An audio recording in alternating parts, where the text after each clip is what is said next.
नमस्कार, मी नंदकुमार गायकवाड. आपण पाहत आहात मानगंगा प्रवाह न्यूज. तर पाहूया, मुख्यमंत्री माझी लाडकी बहीण योजनेच्या जाहिरातीवर कोट्यवधी रुपये खर्च करणाऱ्या सरकारला आता खऱ्या भगिनींचा आक्रोश ऐकू येणार आहे का? हाच सर्वात मोठा प्रश्न आता उपस्थित होतोय. कारण सांगोल्यासह संपूर्ण महाराष्ट्रात एक धक्कादायक चित्र समोर येते. सरकारने पात्र लाडक्या बहिणींना थेट वाऱ्यावर सोडल्याचा गंभीर आरोप आता स्वतः महिला करू लागल्या आहेत. पहा हा विशेष रिपोर्ट.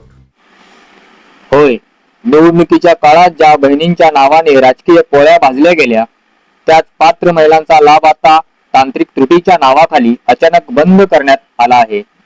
सर्वात संतापजनक बाब म्हणजे आपल्या हक्काचा लाभ पुन्हा सुरू व्हावा यासाठी या गरीब आणि गरजू महिला व बाल विकास विभागाची उंबरठे झिजवून थकले आहेत. मात्र सरकारी बाबूंच्या कोडगेपणामुळे त्यांना अद्याप न्याय मिळालेला नाही.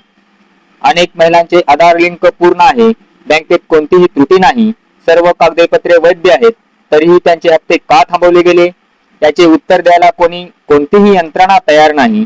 कार्यालयात गेल्यानंतर महिलांना केवळ उद्या या परवा या अशी उडवाउडवीची उत्तरे दिली जातात. मग तासनतास रांगेत उभे राहूनही कधी फक्त निराशा पडत असल्याने आता महिलांचा संताप अनावर झाला आहे. उगाच लाभार्थ्यांच्या नावाखाली कारवाईचा आव आणायचा आणि दुसरीकडे खऱ्या गरजू महिलांना सरकारी कार्यालयाचे हेलपाटे मारायला लावायचे. हा कुठला न्याय? लाडकी बहीण म्हणत मते मागणाऱ्या सरकारला आता या लाडक्या बहिणीच्या डोळ्यातील पाणी आणि हा संताप दिसत नाही का?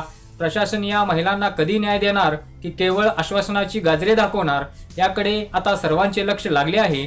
या संपूर्ण सावळा गोंधळावर आमचे प्रतिनिधी थेट मैदानातून आढावा घेत आहेत. तर पाहत रहा मानगंगा प्रवाह न्यूज.